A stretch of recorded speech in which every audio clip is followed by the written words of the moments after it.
further ado, case number 2. Let's get 2 minutes on the clock and your time starts now.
All right, time is up and let's have a look.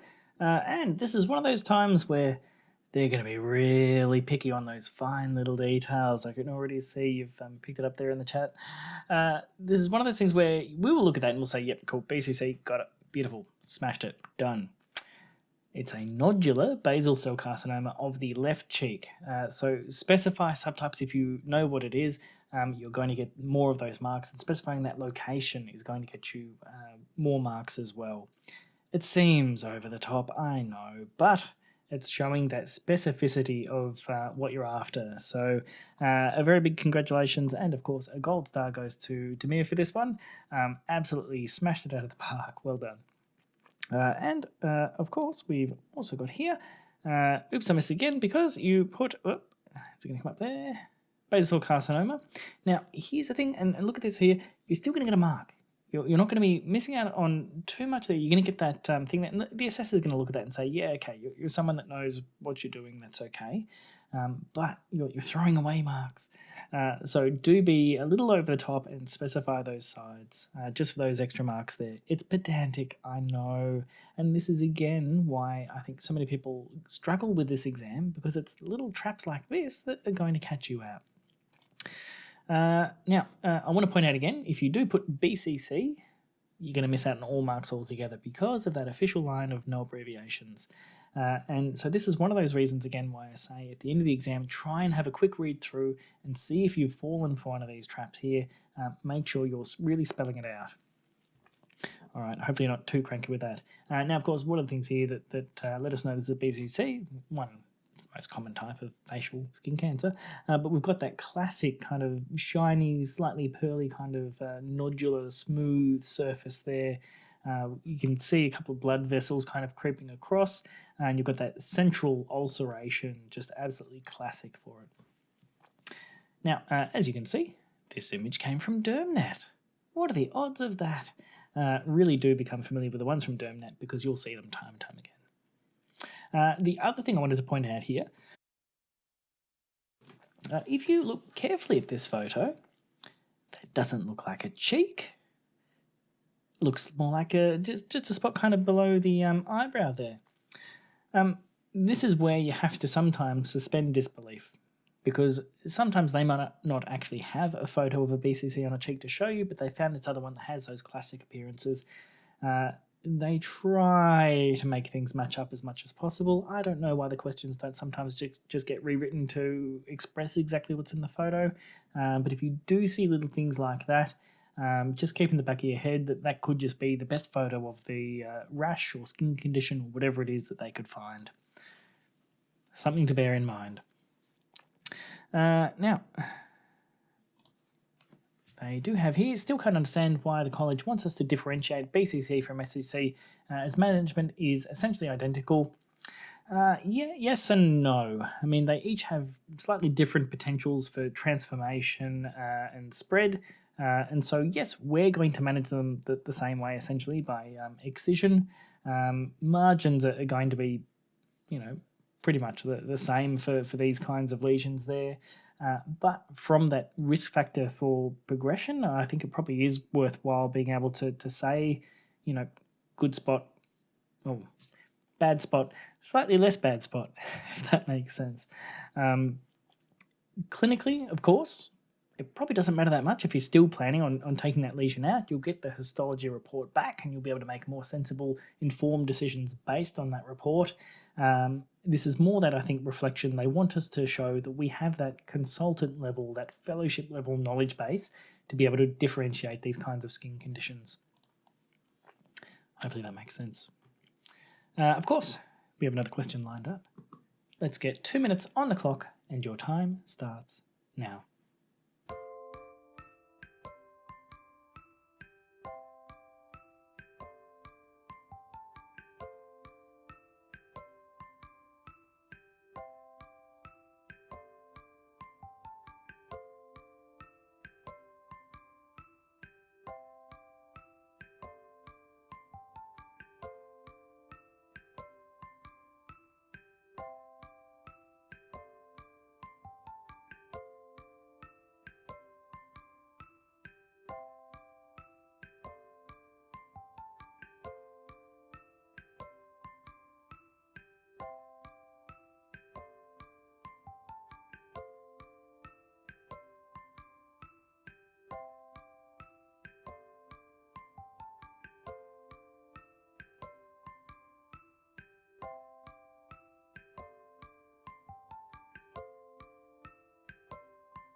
All right, time is up and let's get to the answers here. Now, this is one of those things that has come up in exam reports. It's come up in practice exams. I'm sure it's come up in actual exams time and time again. We are the sunburnt country. A lot of what we do is skin cancer related, at least at the practice I'm in. For those that aren't aware, I'm in Mildura, which is located approximately 3 kilometres south of the sun. And so I spend a lot of time dealing with this kind of stuff. What are the things you're going to be asking here? And these are things that are going to be additional history to what's already provided. So that family history of melanoma in a first degree relative, if you just specify family history of melanoma, you'll probably get 1 mark, but it is the first degree relative that places them at a significantly increased risk to get you the 2 marks there. A personal history of non-melanocytic skin cancers is also a significant risk factor, 2 marks. History of tending to burn in the past is also a mark. Significant ultraviolet exposure with burning during childhood. There is a little bit of caution there. The with burning may be considered overcoding. And so you could just leave it at significant ultraviolet exposure during childhood. I think you would probably be okay, though, in this instance, using that with. Now, if you were to try and ask about fair skin type or Fitzpatrick skin type or eye colour, those are probably veering more into examination findings. And so I don't think in this instance, where you've been asked for aspects of history, I don't think you would actually get the marks there. And so again, we've got some things here as did you get sunburnt as a child? That's a fantastic way of phrasing that point from earlier. I think you get full marks for that one. Personal history of skin cancer is brilliant. Number of dysplastic nevi diagnosed in the past. Now, the dysplastic nevi, the number is certainly a risk factor for skin cancer development. In this instance, yes, I think you would get marks, but it's a potentially risky answer in that, similar to asking about skin type, Fitzpatrick skin type or eye colour, it kind of is a little bit into that examination aspect. I think, though, if you're saying, have you been told you've got lots of moles or spots on your body with dysplastic nevi? Yeah, you'd probably get it. And so I think if you're struggling to think of other things, go for it. There's probably other answers there that are perhaps a little bit safer. And as you got here, he's surprised with diagnosis. So could you say personal history of skin cancer? Definitely yes, because I have seen this in my own practice, of course. Where patients come in, they say, "Oh no, that's just a spot. That's fine. That's nothing." And you say, "Oh no, that's a giant BCC. We need to take that off." You've had multiple BCCs, SCCs. You've had a couple of melanomas.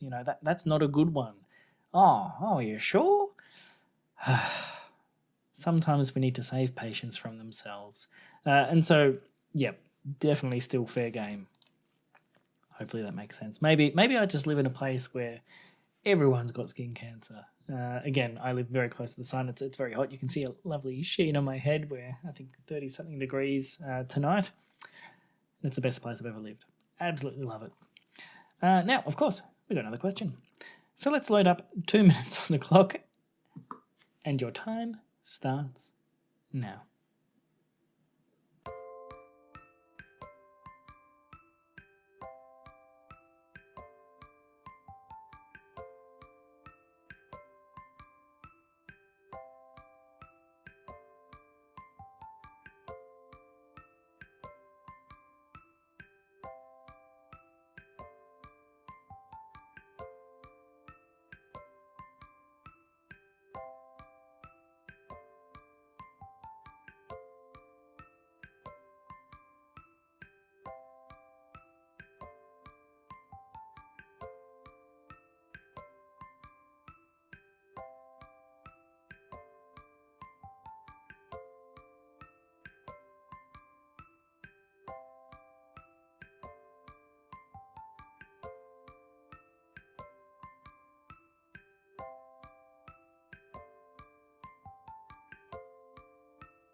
All right, so let's get to the answers here. These kinds of questions where they're asking about consenting for a procedure, they're really wanting you to spell out what's involved in the procedure here. Of course, they go that next step and say, please provide the 5, it's more than 5, but 5 steps of performing an excisional biopsy. Doses are not required. And they want to make sure that this is something that I think most GPs would do as a bit of bread and butter. You may not be surgically orientated, and that's fine, but this is something that commonly occurs in general practice. you should have a very good grasp of what's involved for it. And even if you don't do it personally, you're about to refer them on to someone else that does do it. And so a part of that is getting that consent and being able to explain to them, this is why I'm referring, this is what's going to happen. Now, of course, we're going to clean the skin with a isopropyl alcohol or chlorhexidine or povidone-iodine-based solution, as long as you're putting one of those things in there to reflect an appropriate skin wash, you're getting a mark. Marking boundaries with a surgical marker containing a 2 to 3 mil margin of normal skin. Really, I think it depends which guidelines. This is an eternal battle between is it 2 millimeters or 3 millimeters. As long as you're putting one or the other, for cases like this, I think you're going to get the full marks there. As long as you're not putting 1 millimeter or 10 millimeters, they're going to see you're pretty sensible. Infiltrate the field with lignocaine or an appropriate anaesthetic. If you specify lignocaine with adrenaline, fantastic.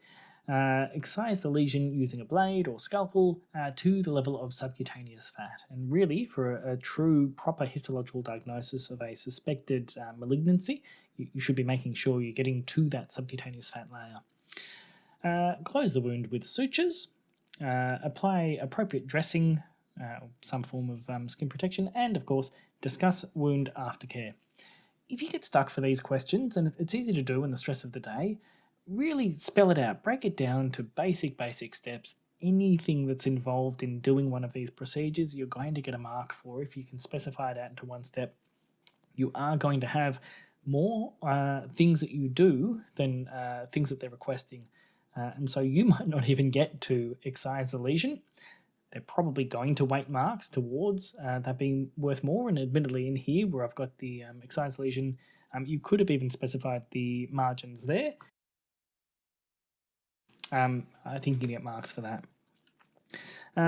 Let's have a look through some of the answers here. So cleaning with chlorhexidine to prepare sterile field, beautiful. Inject lidocaine with adrenaline, fantastic. Mark area of excision with 5 millimeter margin. Particularly on faces, I probably wouldn't use a 5 millimeter margin. I'd probably stick to, personally, I'd probably do a 3 millimeter margin for this. Perform excision biopsy to send for histopathology. Fantastic. That is gold. You're getting gold stars here. And that's something that I need to add to this marking rubric as well. Specifying that you're actually sending it off for histopathology, crucially important, and is definitely going to be getting you multiple marks for specifying that. And again, it's specifying why you're sending it. You're sending it for histopathology, vitally important. And of course, closed surgical wound, brilliant. Skin wash with betadine, draw excision borders, beautiful. Infiltrate with 1% lignocaine with adrenaline, 5 mil subcutaneously. Don't get too caught up in dosing. They have specified, pardon me, dosing not required. So I'd probably leave the 5 mil out. Excise the lips to subdermal fat layer, beautiful, and suture with 4 millimeter Vicryl. Yep, perfect. You could do Vicryl here, that'll be fine as well. You have said, oh shoot, not Vicryl. Different people would use Vicryl. Use what you got, use what you're comfortable with. As long as you're specifying, some good form of suture, I think you're going to get marks there.